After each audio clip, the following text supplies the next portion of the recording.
Today's talk is very controversial, okay? You're not going to get a cardiologist talking about not eating and fasting. So this is a little unusual, but this is breaking ground. Because we're always looking for new ways to treat old diseases. Treating diseases or illness, nature has to have built something in there. People got better. People got ill, people got better. Some people, of course, died. But there must be mechanisms built into the body that make you better. And what I'm trying to do here is to tap into nature to see if there's anything in fasting.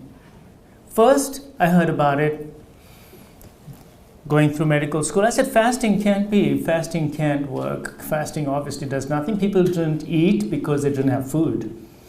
They fasted because the priest told them not to fast. They were fasting because they had 7 children and food for only 5.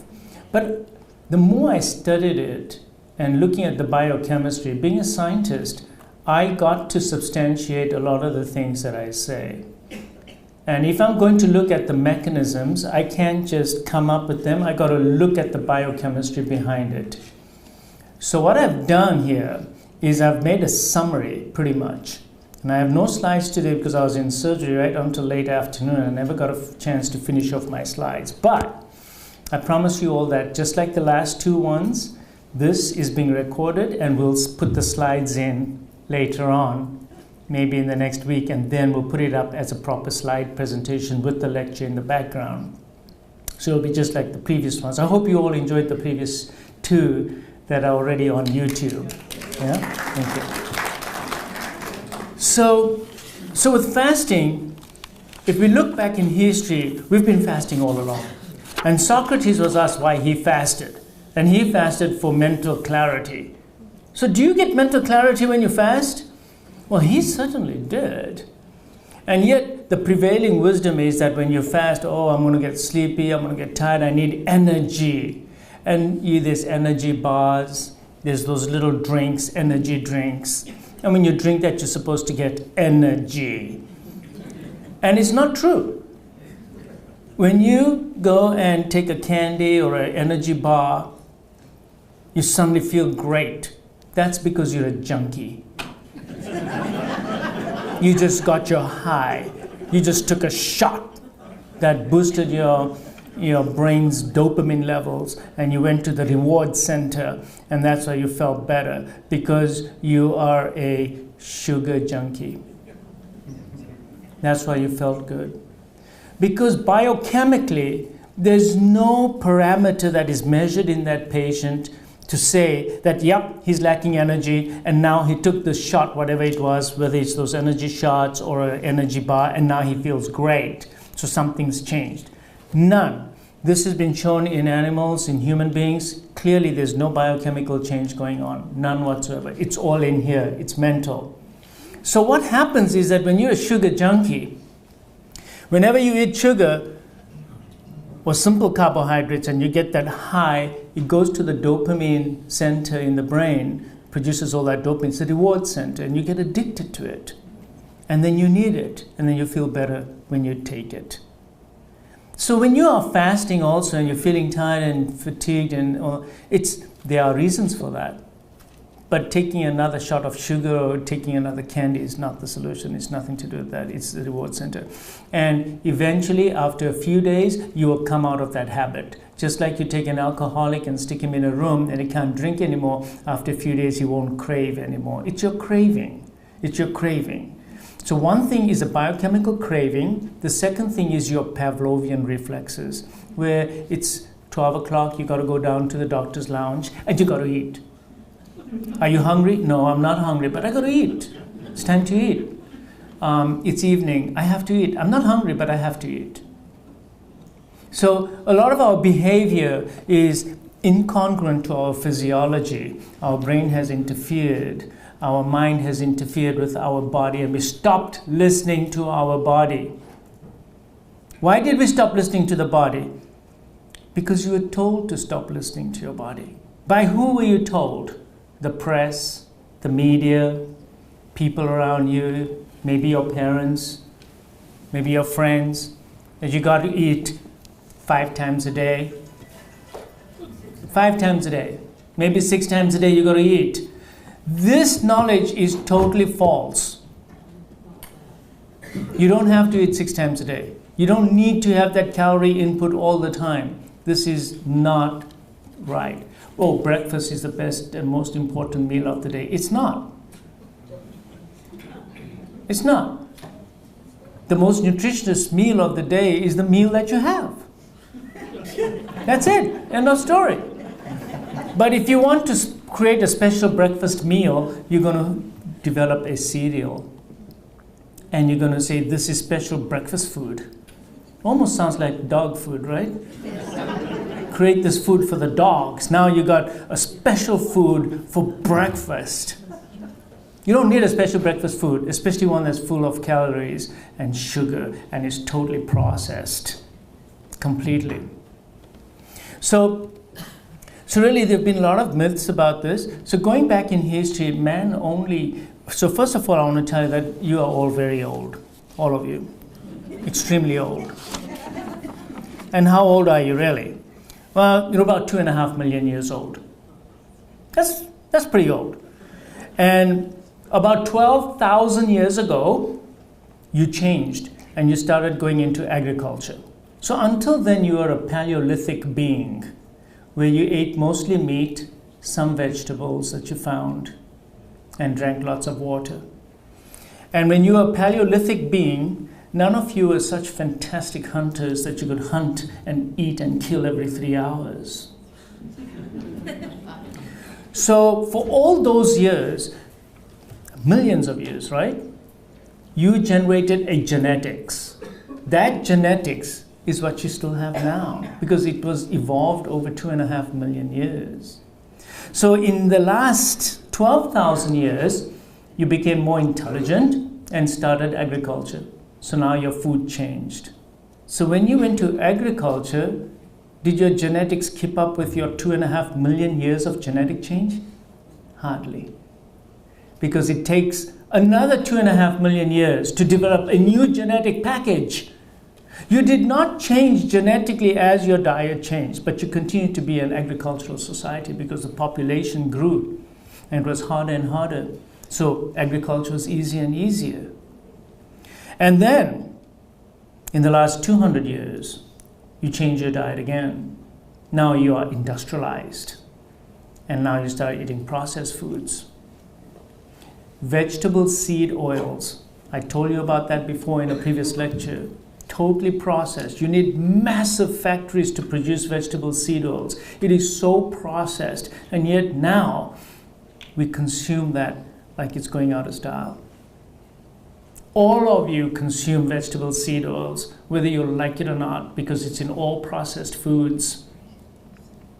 And yet that food, if you look at your entire evolution as 24 hours, that food only came to you in the last 10 milliseconds. How do you expect your body to respond genetically and hormonally to that food that you only just introduced to your genetics? So before you put anything new in your mouth, you got to decide that, is this in keeping with my genetics? So really, this is very thought-provoking. Even agricultural products, it's very thought-provoking. Agricultural products are fine, but what did we do with them? In the year 1880, we invented the steel mill, and we made the flour. And when we made flour, we changed the glycemic index of the food completely. Completely. And that was a study that I talked to you all about before also. So we've changed as we've moved along. So our diets have completely changed. The Paleolithic being ate maybe once a day. And he ate during the daytime, by the way. Because if he tried to eat at nighttime where the carcass is outside, the hyenas or some other animal will want to share that with you. Probably make you their meal as well. So at nighttime you have to crawl into your cage, into your cave. You got to crawl into your cave and stay there. And don't come out to drink water either. But no, we take the bottled water with us to bed. So our body is made to fast and is made to feast. And I will convince you tonight that you should be fasting and feasting as well. Because if there was no food around, and if your sugar just went down, down, down, down, down, your energy level went down, down, down, you'll be dead in 24 hours because you'll go into your cave and you'll just crawl in there and you're just going to get terrible because nature doesn't give you any way to come back. Oh, there's been no food for 24 hours. I'm just going to crawl here. I have no energy. I have no nothing. I'm just going to crawl and die. But no, that does not happen to you. Fasting doesn't kill people. And in fact, I asked you to fast all the time when I asked you to come for a stress test. Well, you don't come on the stress test and die. We are used to fasting, and we do it. And when you're sick, you fast, don't you? When you have the flu, you don't eat. When your pets are sick, they don't eat. You don't see your dog running and eating his food when he's sick. He stays in the corner and he does not eat. There's a wisdom in that, and that wisdom is the physiology. Because the physiology of the body is saying that, hey, look, eating is dangerous. Eating takes up a lot of energy. Eating takes up, if you put in about 100 calories of food into your body, it takes about 60 to 70 calories of your body to digest that food, and then you get a little excess. So eating is an energy-consuming activity. But most of us don't think of it like that. You just think that all that eating is going to go right in and do me all that good. A lot of energy that goes into it. Eating is dangerous. It's true. Eating is dangerous. So, once in a while, when you don't eat, nature has put into you a biochemistry. So let's just dive right into that biochemistry a little bit. So the first thing that's going to happen is that you stop eating. In the first 12 hours, your body's going to say, no food coming out. It's going to wipe up all the glycogen that is in your liver and in your muscles. That's a normal process. It's going to use glycogen. So your sugar level or your glucose level will be maintained. What about protein? You got plenty of protein in your body. What about vitamins? You got at least a month's worth of vitamins in your body. What about energy? How much fat do I have? Do you know that I have enough fat in my body to last me at least 40 days? So I have plenty of energy in me. I have about 50,000 calories stored inside me, which can be used. But I need to unlock those calories. They're in the form of fat. So you eat, you store in the form of fat, and that fat should be utilized now. So for the first 12 hours, I'm not going to use the fat. I'm going to use up my glycogen stores. How am I going to feel? I'm going to feel okay, unless I'm a junkie. Then I'm going to want to eat, that's junkiness. Because your sugar will never drop. I'm going to say that again. Your sugar will never drop. You can fast for 7 days. Your blood sugar will come down, but you will not become hypoglycemic and have an attack. Unless you're on insulin or you're taking diabetes medications. So how does the body keep the sugar up? Well, I told you that in the first 12 hours you get glycogen. After 12 hours, what happens? You get gluconeogenesis. That means new glucose is being made. Gluconeogenesis. Where does that glucose come from that comes into the bloodstream? Where does it come from? Comes from protein. But it's not the protein in the muscles. Protein is always being turned over in your body. But this time, the protein that's normally going to turn over turns into glucose. So your glucose level is maintained for another 12 hours or so. During this next 12 hours, there's a small increase in ketosis. So let me explain ketosis to you. Where does that come from? So what happens is that the body senses that you have very little food coming in. And I'm going to explain to you how that happens. How does the body know that there's no food? It's not just the sugar. I'm going to explain this to you. It's not sugar. So what happens is that now the fats in your body say, okay, we are here, utilize us. The only way fat can come into utilization is the insulin levels must drop. So the insulin levels are now low because you're not eating. When your insulin level is high, you store energy. When your insulin levels are low, you pull energy out of the fats. So now through the hormonal action of, hormone-sensitive lipase and the action of LPL, what happens? The fat stores open up because your insulin level is low. So the fats start being devoured. The fat gets converted to triglycerides and fatty acids. The fatty acids flood the bloodstream. You can't utilize fatty acids, so they go to your liver. And in the liver, your fatty acids get converted to ketones. There's two ketones, beta-hydroxybutyric acid and acetoacetic acid. These two ketones now go up. Ketones can be utilized by the body.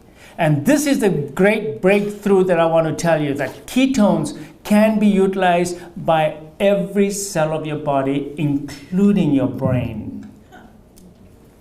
You are told that the brain is an obligate glucose utilizer, can only utilize glucose. It's absolutely wrong.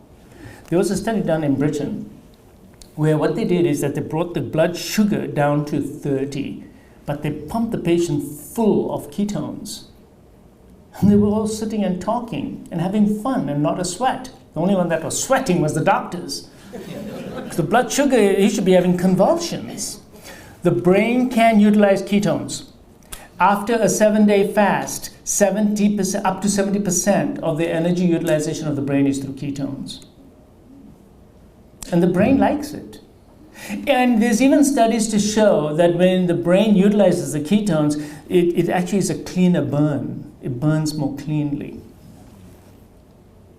So what happens is there's a slow increase in the ketones, which actually starts around 18 hours and gradually goes up, up, up, up, up, up. So by 24 hours, you have some ketones, maybe 10, 15% of your entire energy source is now going to be ketones. How are you going to feel with ketones? Just fine. No problem. You feel okay. Because ketones are giving you all the energy that you need. Then, let's say another 12 hours go by. So you're now at 35 hours, let's say.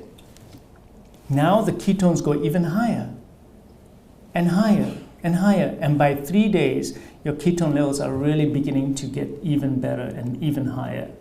So by the 5th day of fasting, you will have a lot of ketones. Now you can measure your ketones in your urine.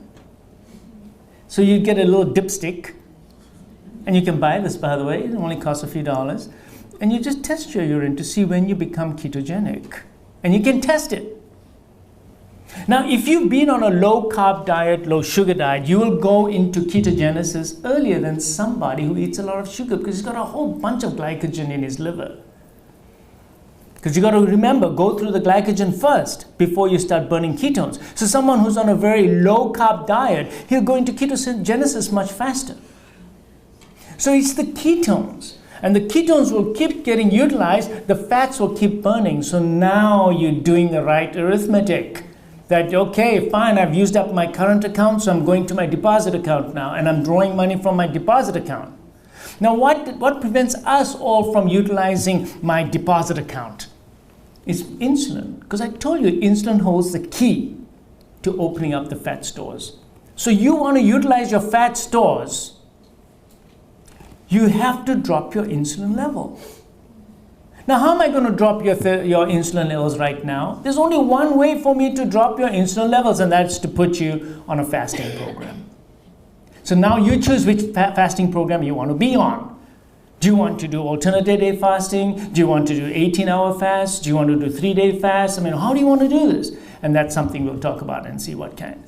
But what am I saying here? What's the trigger here? Which is the hormone in the body that's the elephant in the room? It's insulin.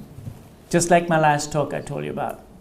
Do you see how it's all coming together? The fats, the sugar, the weight, the fasting, it's all insulin. It's all about insulin. So if somebody is taking insulin, how does that affect You're doomed. There we go. So somebody who's taking insulin, show me somebody who takes insulin every day and, oh yeah, I can lose weight just like that. They can't lose weight. They cannot. I've done it. I've given insulin for 25 years to my patients and I yell at them and nothing happens. So long as their insulin levels are high, they cannot lose weight. And let me tell you something else. The mortality is also higher. Now, I'm talking about type 2 diabetics, okay? Not type 1 diabetics. Now, type 1 diabetics are insulin deficient and they need the insulin replacement. But type 2 diabetics already have a high insulin level and they have insulin resistance. So the insulin levels are already high and now you're giving them more insulin. And that is only going to hurt the patient even more. But your A1C will look better and your glucose will be lower. But show me the data that your survival is going to be better. Show me that you're going to get less Alzheimer's. Show me that you're going to get less inflammation in your body, coronary artery disease, stroke rates. It's all about the insulin, guys. It's all about the insulin. So you got to, in a chronic state, now when you're in the hospital and you're having DKA or some other medical problems and you're having surgery and you're getting on steroids and your sugar levels are high, I'll give you insulin. But that's a temporary thing to bring it down because I want your sugar levels to be ideal while I'm doing surgery on you because high sugar levels mean poorer recovery. So I want your ideal sugar levels. But that's a different story. I am talking about people who have high insulin levels because they have insulin resistance and you cannot give them more insulin. So you must get your insulin level down. I don't have a drug to give you to bring your insulin level down. But fasting will bring your insulin level down. Because if you don't eat, you're not going to make insulin. Now what's going to happen is that as your insulin level drops, and it's nice and low, your body will become sensitive to the insulin. Just like when any level goes down, you become sensitive. When there's too much of it, your receptors downregulate. Say, I'm not going to respond to this. So after you eat in a normal state, you produce a lot of insulin, let's say. Now that you've been down for a good period of time, let's say, I'm going to give you an example, 24 hours. Your insulin levels have been low. Now you eat that next meal, you're only going to make this much insulin. You're going to make a much lesser amount of insulin. So your body is going to deal with that meal differently than had you eaten in a fed state. So eating after a fast is metabolized totally different than eating in a fed state. It's much more forgiving to you. And what's going to happen is that you will produce less and less insulin even in the next few days after you fasted one day. Look at the rewards I'm telling you about. You ought to diet at least one day where you don't eat anything because it'll give you a sustained benefit for days because your insulin sensitivity is going to be improved.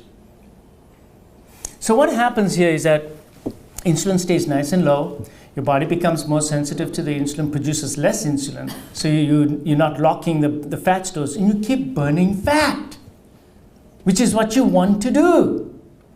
So here's a reason to fast if you're overweight. You want to get rid of the fat? Fine. This is the way to do it. Well, why don't you just do caloric restriction? So you still eat 5 times a day, but eat small amounts. You cannot do that. You lose a little bit, but you lose much more muscle, and you lose some fat. You will feel miserable, your metabolic rate will go down, and your body resets itself, and you'll gain all that weight right back again. Because that's not natural. Because when you were a Paleolithic being, you didn't just go and nibble at the carcass and say, okay, I'll come back here and eat 5 times this little carcass. No, you didn't do that. It's just totally unnatural to do that. And the body's physiology is in keeping with that. So the biochemistry is telling me the same thing, that yeah, you're not supposed to do that. So you're supposed to eat when the food is available, which is usually once a day. Now, let's say, what other benefit am I going to get besides the insulin and utilizing the fat? Well, the body says that, okay, this poor person hasn't had a kill today. So he's crawled into his cage. Well, I got to get him out of there. Can I get him out by decreasing his metabolic rate? No, I increase his metabolic rate. How do I do that? After a fast or during that fast, especially after 18 hours, your epinephrine levels increase. Your adrenaline levels go up. Your cortisol levels go up. Your metabolic rate goes up. You start feeling better, more bushy tail, bright-eyed, because you're looking for your next kill. Because if you walk out there with your eyes half droopy, you're not going to see the kill. The deer will walk right by you, and you won't have any energy to chase it. But now you're pumped up. Your metabolic rate is high. You're more alert. You're awake, and you will get your kill. There's another thing that happens when you fast. You produce a stuff called brain-derived neurotropic factor. So what happens is that the body starts producing a hormone that goes to your brain and tells your brain, switch on. And you actually make new brain cells. You actually make new brain cells. So show me a drug that's going to make new brain cells. So in a fasting state, you actually make new brain cells because nature wants to teach you that this is how you got into the situation, learn from it, remember it, and now get out and get another kill. You see? It makes you better. It makes your brain better. What else does a fasting do? Growth hormone. So do you know how much growth hormone costs? A small 0.1 injection is about $400. 0.1. 0.1 is $400. It's so expensive, right?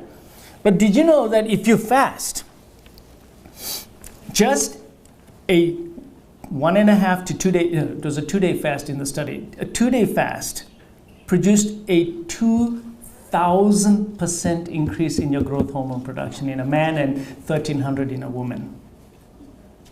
So it is the best way to boost your growth hormone level. Now, why would I want growth hormone? Because growth hormone is the hormone that keeps you young. It's the growth hormone that makes your skin better, that replaces the dead parts better, and your muscles grow. So your muscles actually grow. So you do 10 reps, you're going to put on more muscle than if your growth hormone is low. Growth hormone is low. You could be pumping iron all day long and you'll just get achy muscles. But you will not grow muscles. To grow muscles, you need growth hormone. You want to stay younger, you need growth hormone. Now, there is a condition called adult growth hormone deficiency, and of course children have it too. And they have short stature and slow growth, etc. And in adults, there's a similar one, and it manifests itself as an elderly person who's just, his muscles are all wasted, he's got no energy, he's got a blank in his eye all the time, he's just can't think, and he's very weak, and he's just sitting around. You measure his growth hormone level, it's very low. You give him some growth hormone, he feels a lot better. But the problem with exogenous growth hormone is it has a lot of side effects. So that's why right now it's not approved by the FDA for me to give people growth hormone. But the best way to give yourself growth hormone is do one fast. Do one fast, and your growth hormones will go up. What else happens when you're fasting? So growth hormone, I told you about 24 to 48 hours if you really want to get the full benefit of growth hormone. Now, there's a condition called autophagy. I'm going to explain to you what autophagy is. Autophagy starts actually at about 18 hours and then gradually increases, and it's maximum at 3 days. Sounds terrible. It's not fair. But you know what? Even if I get some autophagy after 24 hours, I'll be very, very, very happy. But if I want to maximize my autophagy, I'll go for a 3-day fast. So let me explain what autophagy is. Autophagy, the Nobel Prize winner got it 2 years ago, got the prize on autophagy. So what happens in autophagy is that when you are nutrient deficient like this, the body senses that there's no nutrients coming in, and there's a thing called mTOR. mTOR levels go really, really low. This is a protein kinase in the body, and it goes really, really low, and that turns on autophagy. What turns off autophagy is mTOR levels are high. What causes mTOR levels to go high is eating mostly proteins. So let's come back again to autophagy. So what autophagy does is that it takes your cells, and the cell has a lipoprotein membrane around it, and there's all the intracellular organelles in it. But in the course of time, those cells, the intracellular organelles, some of them become redundant. There's protein lying around. Whenever there's work, there's going to be garbage.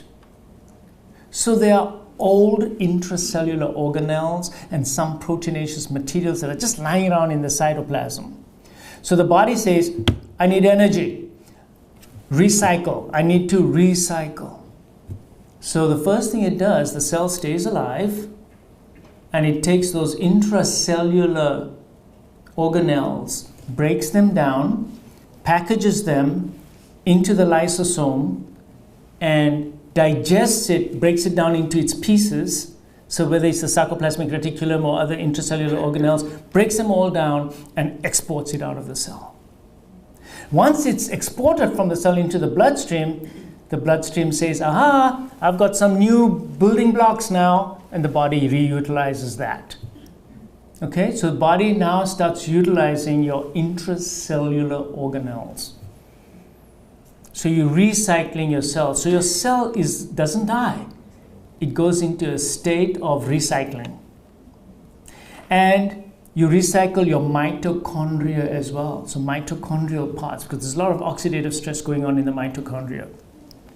So what happens is that that cell is now going to be depleted of its old non-functional parts. And then when you do it, guess what gets repaired first? All those organelles. So you basically rejuvenate your cells. Now, if you're constantly eating, you will not rejuvenate those cells. And the biochemistry is so beautiful that these cells now are functioning better, they're younger, and they are going to last longer. They're more resilient also to disease. I'll come to that in a minute. So autophagy makes your cells better, younger, restoration. It's like a reset switch. So how do those organelles redo themselves? Well, they rebuild themselves because when you then eat, because you've had autophagy, a signal goes from those cells to the bone marrow to say, hey, listen, I used up my intracellular organelles. When you get new ones, new supplies, send them to me. So the bone marrow, when you eat, makes stem cells. Have you heard of stem cells? No, it'll cost you $1 million. Just go out and get some. It'll cost you a whole lot of money, and it won't work.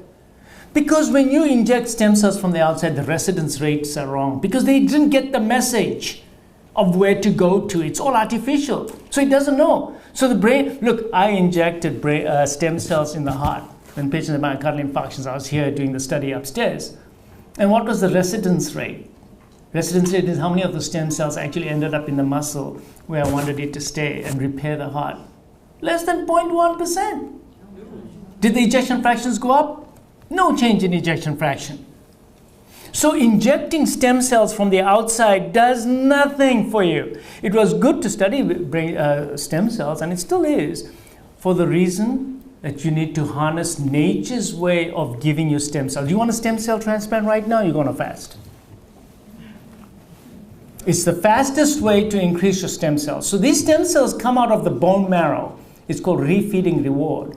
And they go into the organs and replenish cells that have died and change the machinery in those cells as well. So there's a whole rejuvenation process. You are a younger, better, more resilient person than you were before. And this has all been documented over and over again. But there's no industry that's going to support me because there's no financial gain if you get better and younger and live longer.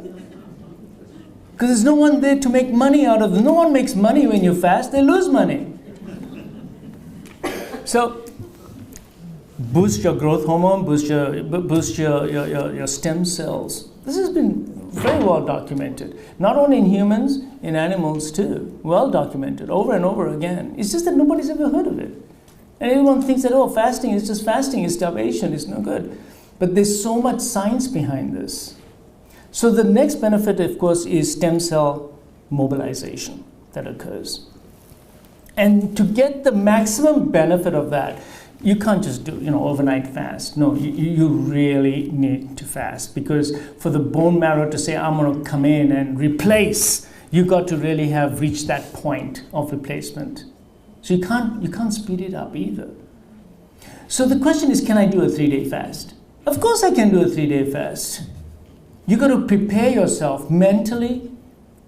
You got to prepare yourself physically for the environment. Make sure that you're with your best friends and environment.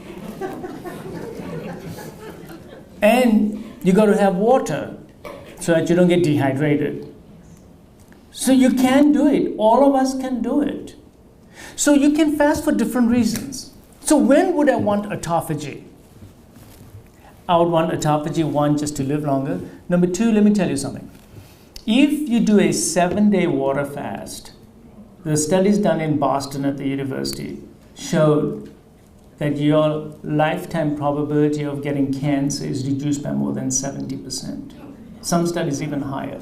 Because the cells that are going to die off in the state of the fast are going to be your cancer cells.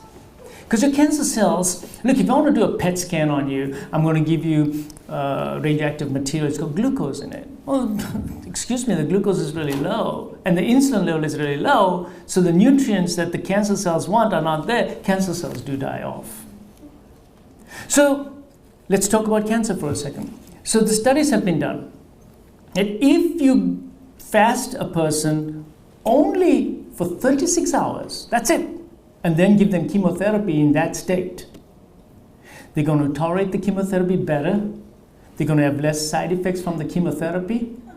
There's going to be death of cancer cells, and your normal cells are more resilient now, and you're going to get less death of your normal cells. Do you understand what I'm saying?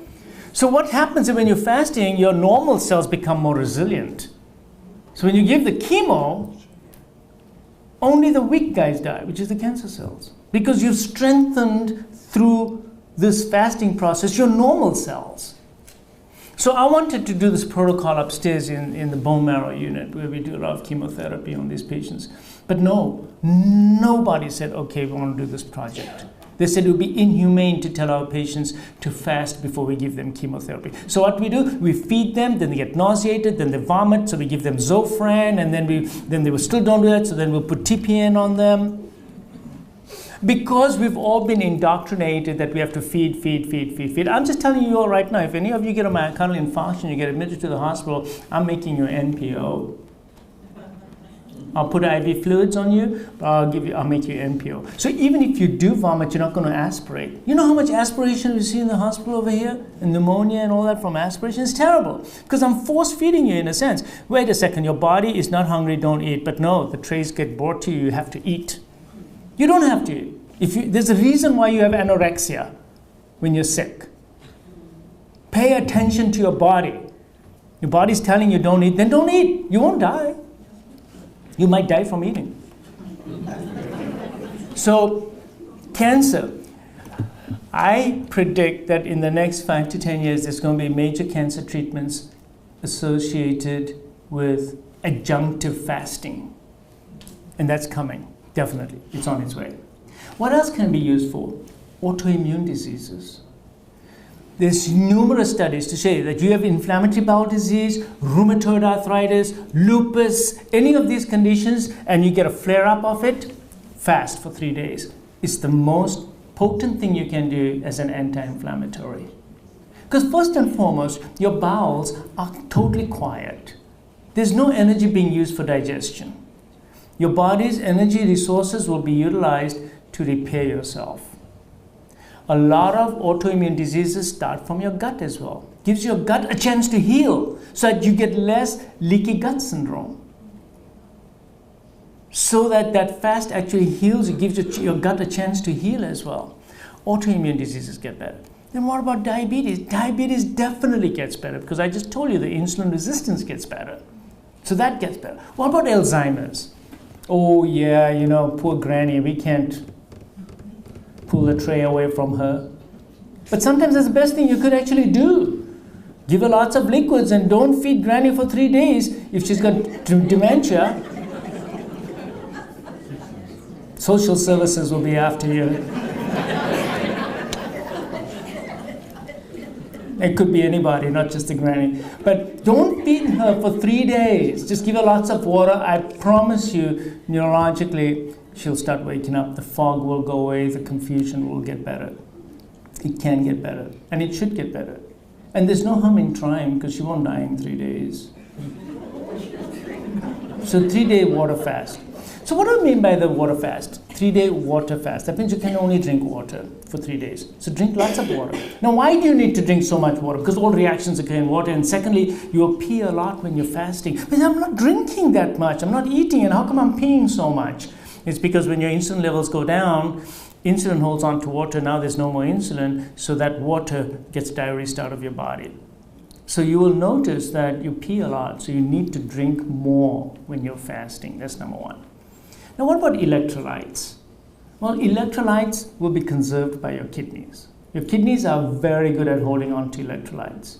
So there's plenty of electrolytes in the body. Do you know that if I have sodium, if I don't take in sodium, the last molecule of sodium will be reabsorbed by my kidneys. Not a single molecule will be in my urine. That's how good it is. So the kidneys will take care of everything. The kidneys will not allow you to lose sodium or potassium. Now, if you're already starting out with a half-empty plate, yeah, you may get some depletion, but you can get that tested. And on refeeding, I'll give you some clues on how to improve that when you refeed yourself.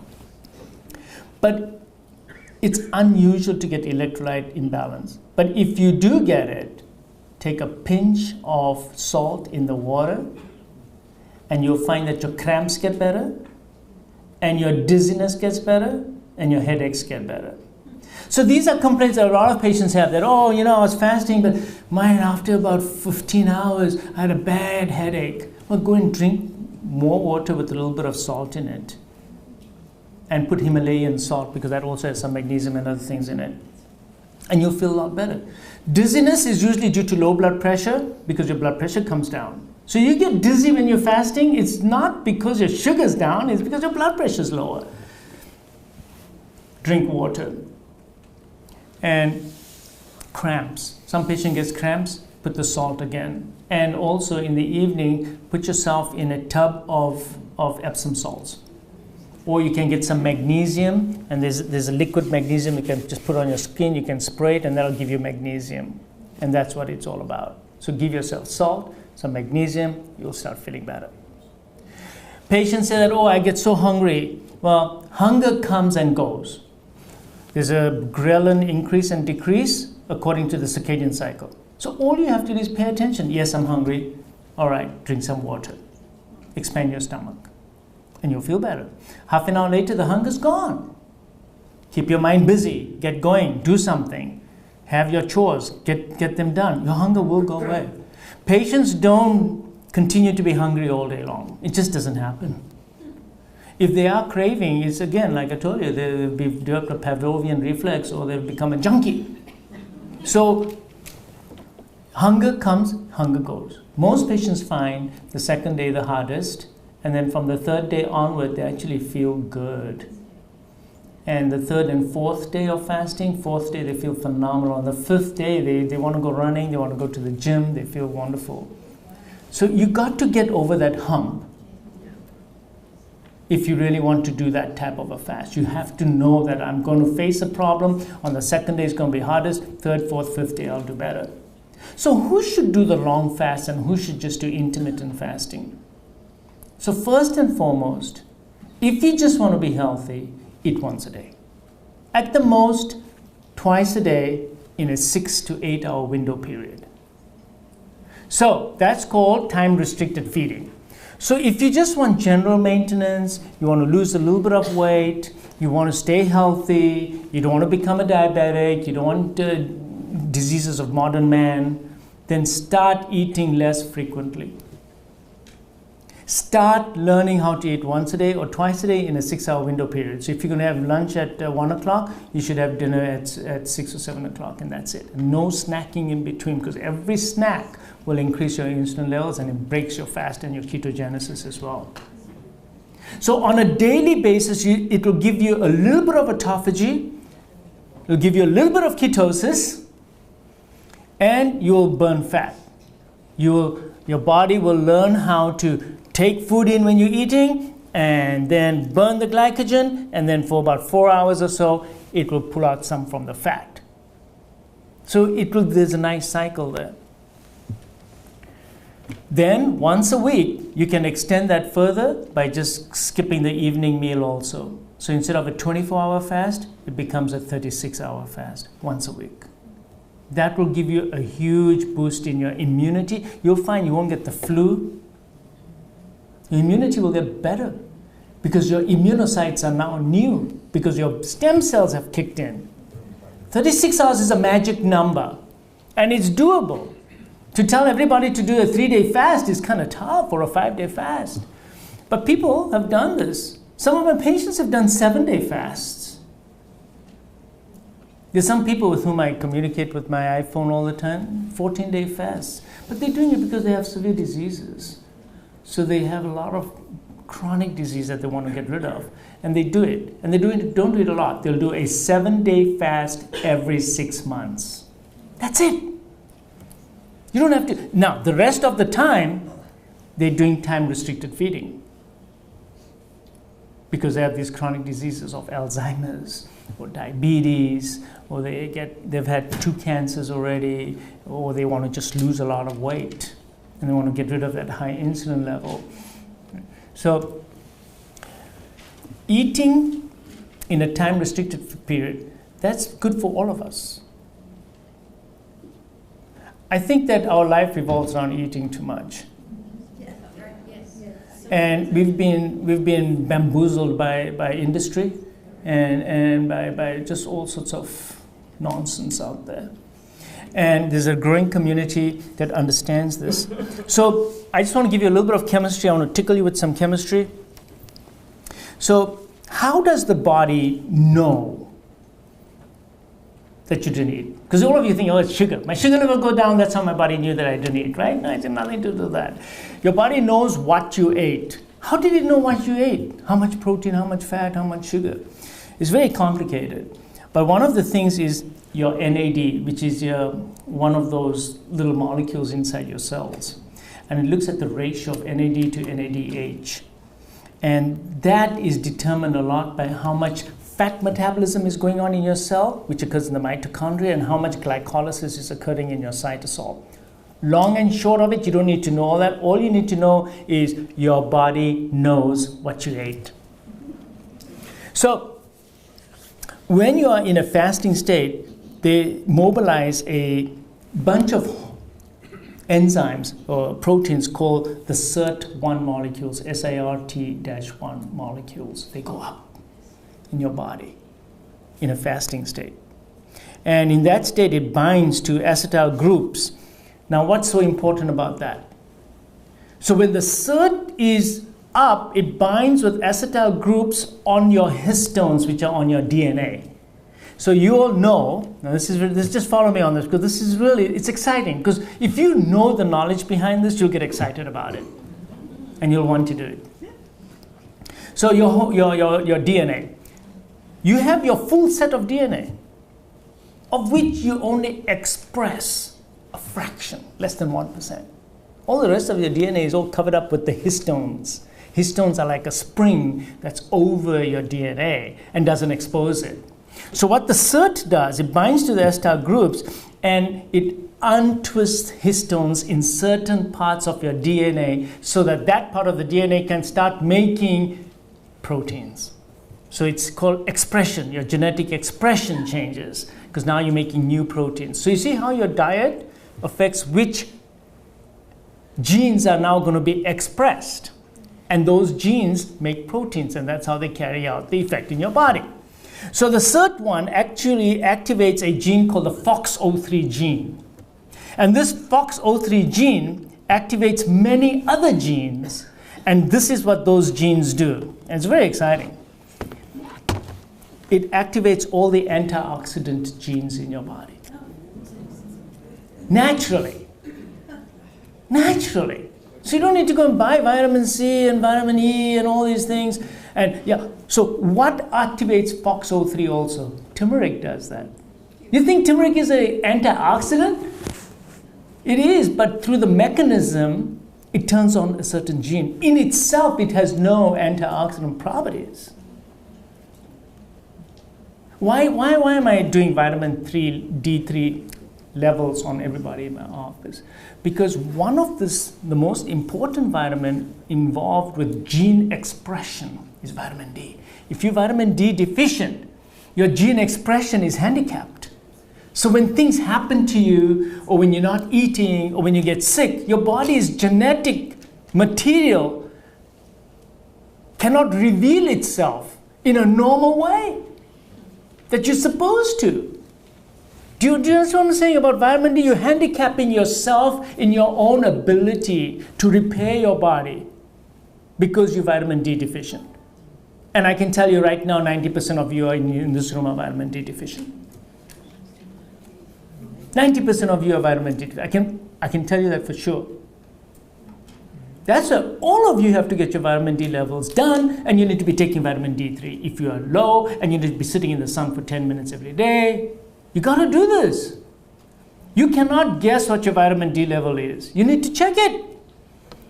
So vitamin D is involved in over 300 different reactions, and most of them got to do with genetic expression. Heck, I want to know that. Because I want to express my genes to the best of their ability and make them responsive to everything that's going on. So the FOXO3 gene is really important, antioxidant gene. Then the next gene is DNA repair.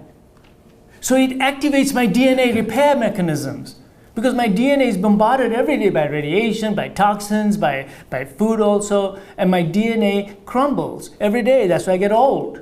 So that's no good. So it makes you younger. So FOXO3 repairs your DNA, makes your telomeres less short. So they stay nice and long. And you know that telomeres are very important, right? Because the longer they are, the longer you're going to live. Apoptosis. Apoptosis is cell-programmed death of the cells. So it controls that. Clearance of senescent cells. That's autophagy. Getting rid of old cells. Because you don't want old cells hanging around in your system. So old cells get cleared away as well. Then protein structure and maintenance. This is Alzheimer's disease. What is Alzheimer's? Alzheimer's, the brain cells don't work very good. Why don't they work very good? Because there's a proteinaceous material that is built up inside it, and that kind of hurts the mechanisms of your brain cells. That's amyloid deposition. This is involved with that too. And then stem cell mobilization, brain-derived neurotropic factor, all these things I already mentioned. They're all through the FOXO3 mechanism. You want to get good FOXO3, you need to have vitamin D in your system, and you need to be eating the right food. And the right food means no processed foods. Everything that was there 2.5 million years ago. Vegetables, some fruit. Oh, by the way, I want to talk about fruits. Overrated.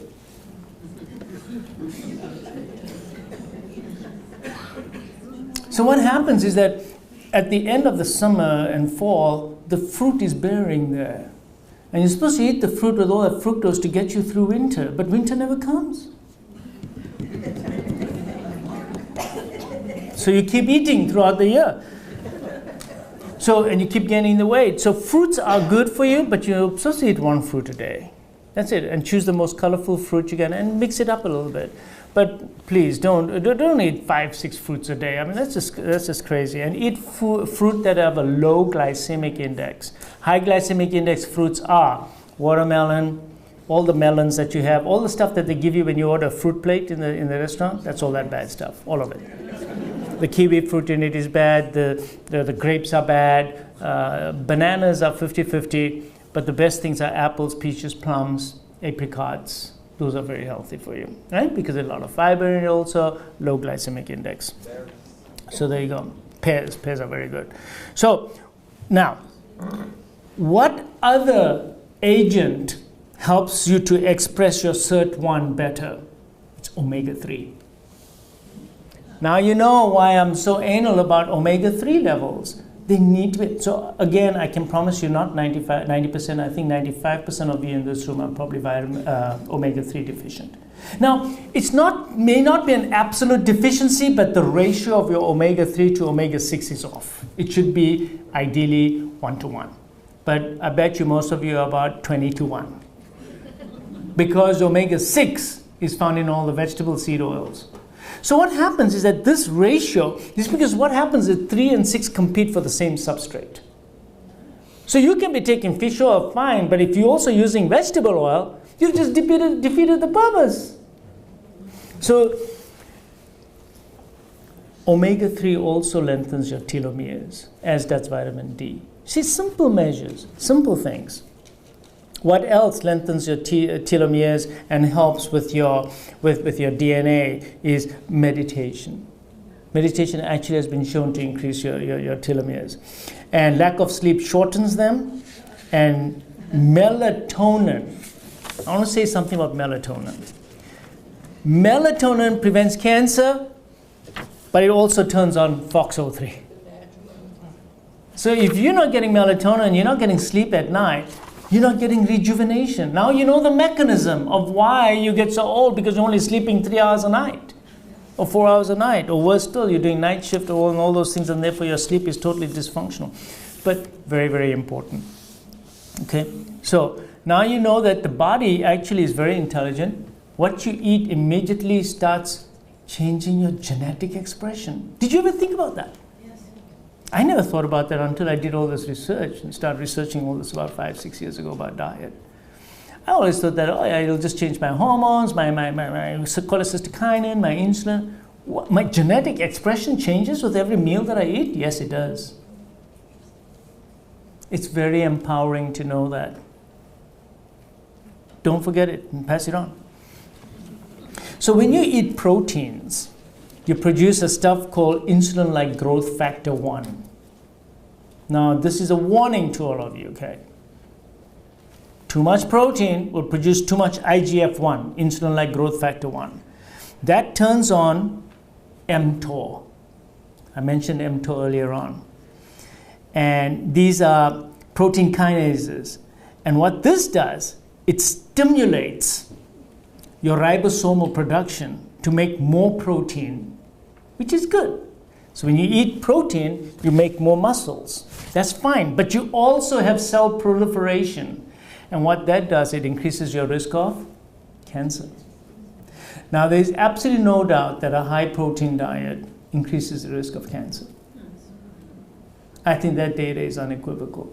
It's been shown in animals and also in some human studies now. Does it depend on the type of source? The mTOR also decreases autophagy. So if you are on a high protein diet and you think that you're getting autophagy, you've just turned it off because of mTOR. Because I mentioned that earlier on in my talk. It turns off mTOR. So how much protein should you have? Well, not a lot. How much is not a lot? Well, you're not growing. You're not lactating.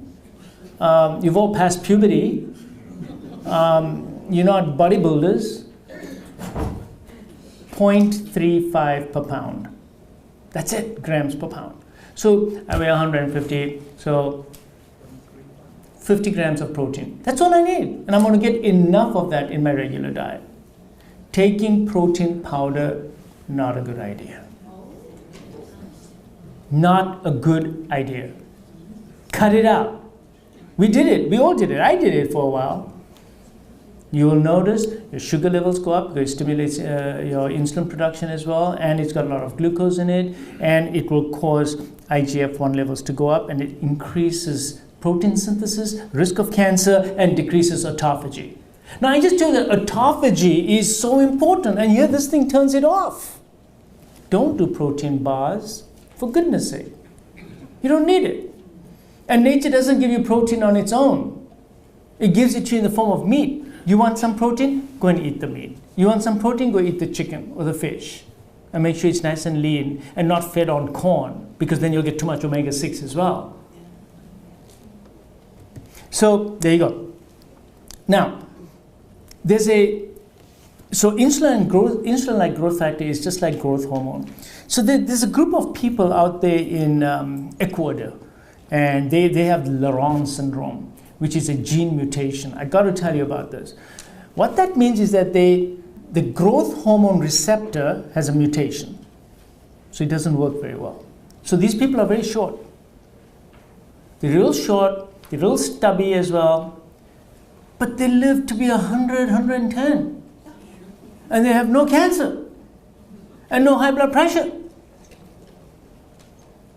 And it's all to do with that growth hormone receptor mutation. That is why we're saying that, listen, if you want that type of physiology, you need to cut down on the amount of protein you know. It's overrated. Because you go to a restaurant and you order your salad, and what's the first question? Protein? No, I don't need any protein in my salad, thank you. But they'll always ask you for that. It's overrated. Now, I'm not saying that you shouldn't add some grilled chicken to your salad or something. You can do that, but take it in the context of how much protein you're eating during the day, and please don't supplement even more unless you have illness, unless you have GI problems and you can't otherwise eat and you're wasting away and your teeth are really bad and you're sick. You might need some protein. Most of us don't need it. 99% of us don't need it. So in those patients, they have very low insulin levels, very low insulin-like growth factor levels. And there you go. So you'll have less diabetes, less cancer in those patients. So different diets turn these genes on and off. When you eat sugar, you turn on a gene called RAS-PKA.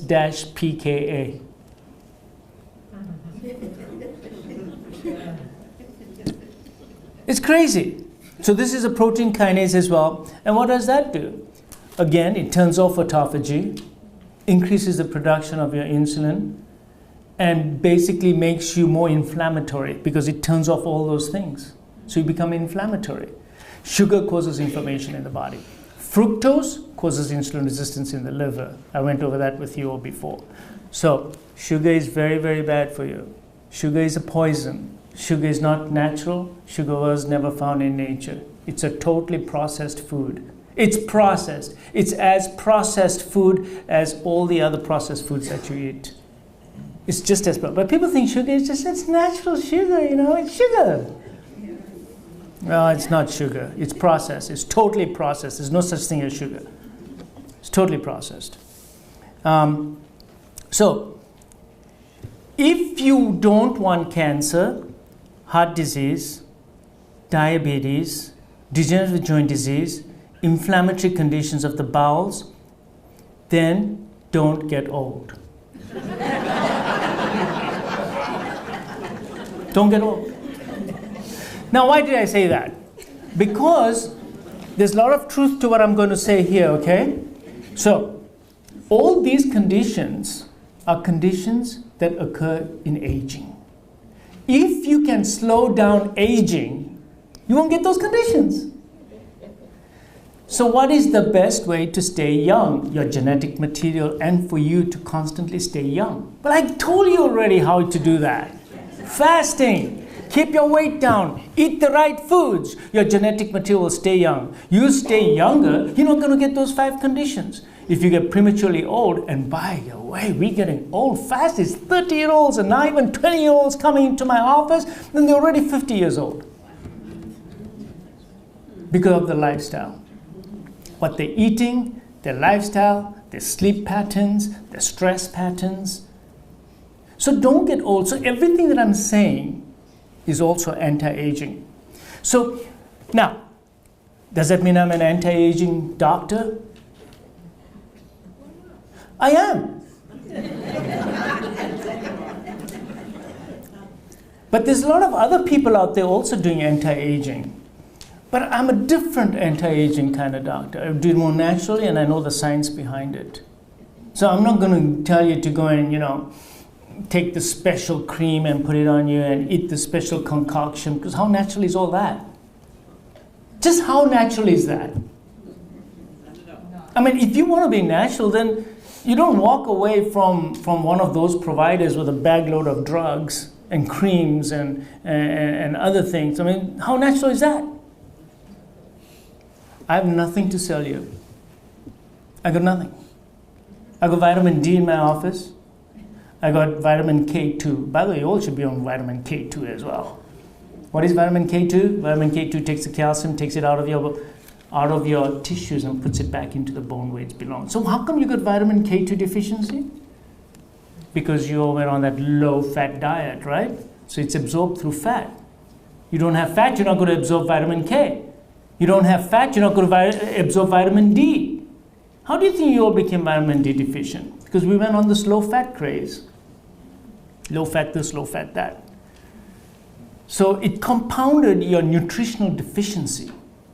When you went on a high-carb diet, which is what the government told us to do, because what we did, we went on a low-fat diet and substituted all with carbs, you also became nutritionally a desert. because you didn't get all the good things. Look, when you eat natural fats in natural ways, let's say you eat a piece of a fish, or you eat meat, or you're eating vegetables, it comes with everything in it. So your ADEK will get absorbed with the natural fat. You need it. You need it. And that's how it's going to get absorbed, because that's how it was 2.5 million years ago. Who are you to try to change this in the last millisecond of your life, in your evolution? Okay, so let's talk about that. How many generations were before you? Because that will be an eye-opener for you. I have it written down here somewhere in my notes. How many generations have gone by? And it's a real eye-opener. Oh man, where did I write it? Oh yes. Oh yeah, here it goes. So in the 2.5 million years, there were 100,000 generations. And each generation improves on these genetic materials, So you got 100,000 generations. And then they produced the Homo sapien. How many generations were in the agricultural time, since the agricultural thing happened? Only 600 generations. So 600 generations have been eating the benefits of the agricultural revolution. And what about the industrial revolution, which changed it even more? Because remember, much of the agricultural was okay actually, because the grains were kind of whole. But in the industrial revolution, how many generations have gone by? Only 10. Only 10. You have no chance of survival. Because your genetic material hasn't had a chance to even change. There's only been 10 generations. So you drastically change the way you live, you drastically change your diet, and you expect 10 generations to drastically change your genetic material. Now, if you're lucky and you procreate wisely, then maybe another 1,000 generations from now, your kids will adapt to this new diet. But right now, you stand no chance. You see what I'm saying?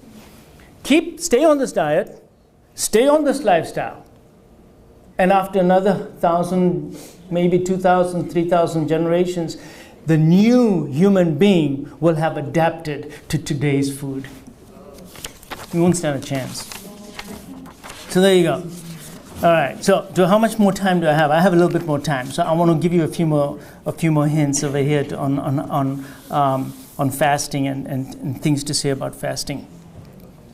So I already talked about the biochemical changes, and I told you how. So the first thing you need to do, if anyone wants to start a fasting program, is to cut down on your carbohydrates. You cannot jump into a fasting program with a regular diet. You have to first be carb conditioned. You need to cut down on no processed foods. No processed foods. Nothing unnatural. Anything that's refined. No sugar.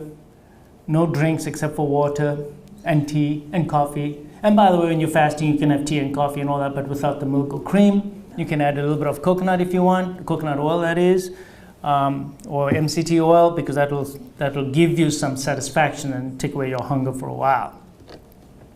So that's very important. I want to say this, refeeding syndrome. So let's say one of you did decide to do a 3-day or 4-day fast. I warn you that when you start eating again, you may have a problem, because what will happen is that if you are phosphate deficient, because you're nutritionally already eating the standard American diet, the SAD diet, then you don't have enough phosphate in your body. And your bones are the biggest storage of phosphate. And most of us have osteopenia. How come we have so much osteopenia? These 30-year-old women that come to my office and I have osteopenia. How come? It's terrible. Living in Florida, they all have osteopenia. It's terrible. So obviously when she does her refeeding, she's going to get phosphate deficiency, because what happens all of a sudden, stem cells go in, they need building blocks.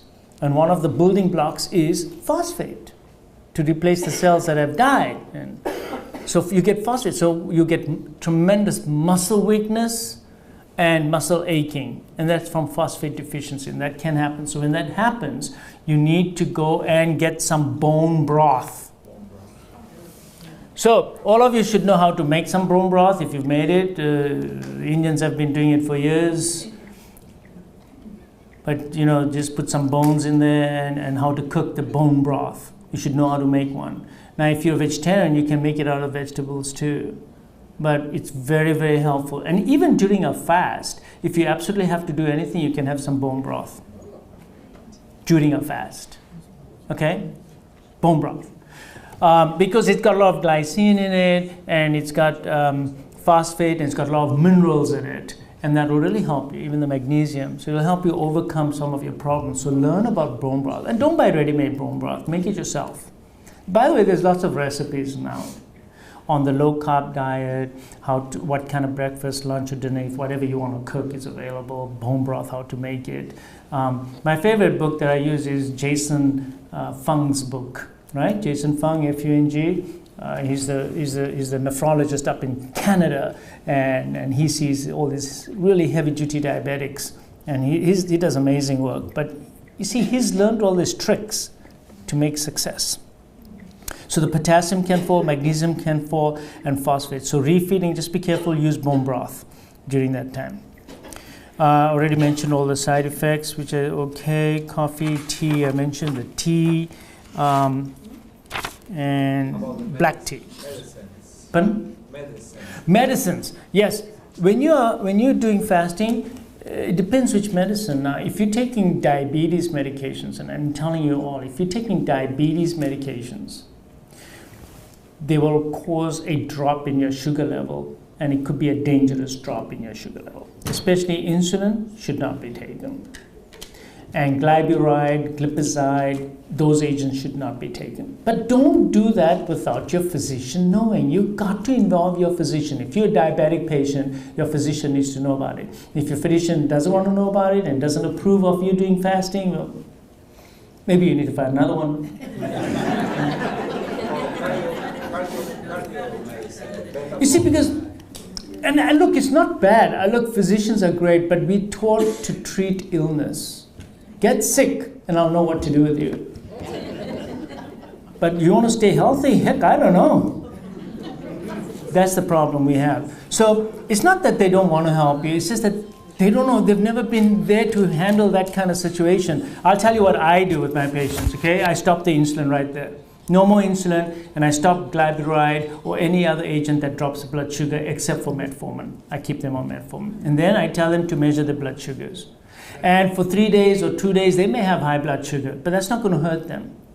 That's not going to hurt them. So if you look at what hurts you the most, it's the high insulin level that hurts you more. If your glucose level is a little bit high, okay, that may glycate some of your proteins, but it's temporary. It's not going to hurt you in the long term, but insulin will hurt you. So that's what I've done, and for most of them, after the fast, they feel a lot better, and they can come off insulin. They should be able to come off insulin. But you got to, the trouble with physicians is, and myself included, we're so busy that ideally I would like to see you going on a fast, and then I'll see you today, because we discussed it. I'd like to see you again in a couple of days, at least. Now, if I'm going to stop your insulin, I might want you to take your blood sugar every day, at least 4 times, and report to my office, call the office, tell the nurse, my sugar is doing this, that, and have a very close follow-up on that. The trouble is that our system is so broken that most physicians can't do that. And if they try to do that, they'll go broke. Because there's no reimbursement for any of this stuff. It's really terrible. But that's what I'm saying. Find a physician that you can at least talk with frequently, go and see frequently if you want to come off diabetes medications. Now, all the other medications, blood pressure medication, you should take everything else. But you measure your blood pressure. You got to take things into your own hands because nobody is going to do it except you. You must take control of your life. We have become a society where we go to the doctor and say, fix me.